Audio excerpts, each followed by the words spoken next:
ডিভাইডারে ধাক্কা খেয়েই ওলটপালট গাড়ি, ভয়ঙ্কর অবস্থায় হাসপাতালে টিম ইন্ডিয়ার সেরা সেরা প্রতিভা। ভারতীয় ক্রিকেটের ব্যাটিং সেন্সেশন ধরা হয় মুশির খানকে। ইরানি ট্রফির ঠিক আগেই 16 সপ্তাহের জন্য ক্রিকেট মাঠ থেকে ছিটকে গেলেন তিনি ভয়ঙ্কর গাড়ি দুর্ঘটনার কবলে পড়ে। শুক্রবারে গাড়ি দুর্ঘটনার পর লখনৌয়ে আয়োজিত হতে চলা ইরানি ট্রফি তো বটেই, খেলতে পারবেন না রঞ্জির শুরুর দিকে ম্যাচও।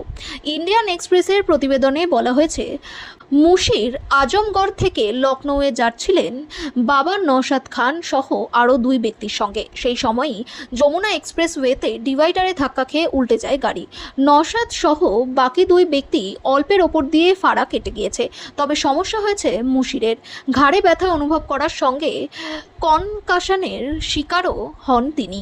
তড়িঘড়ি সকলকে স্থানীয় হাসপাতালে নিয়ে যাওয়া হয়। চিকিৎসকরা জানিয়েছেন, মুশিরকে কমপক্ষে 16 সপ্তাহের বিশ্রামে যেতেই হবে। হাড় ভেঙেছে কিনা তা বিশদ পরীক্ষা নিরীক্ষার পরেই বোঝা যাবে। রবিবারই উন্নত চিকিৎসার জন্য মুশিরকে মুম্বাইয়ে উড়িয়ে নিয়ে যাওয়া হবে।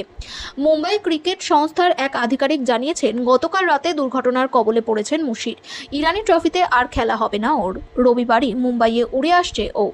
বিসিসিআই এবং এমসিএর চিকিৎসক দল ওর পর্যালোচনা করবে। মুম্বাইয়ে ফিরলেই বোর্ডের তরফে আরও এক প্রস্থ স্ক্যান সহ যাবতীয় পরীক্ষা নিরীক্ষা করা হবে। শুক্রবার বিকেলেই মুম্বাই দল লখনৌ উড়ে যায় ইরানি ট্রফি খেলার জন্য। নিজের হোম টাউন থেকেই মুশিরের যোগ দেওয়ার কথা দলের সঙ্গে। মুম্বাই ক্রিকেট সংস্থা চেয়েছিল মুশির যেন দলের সঙ্গেই লখনৌ যান।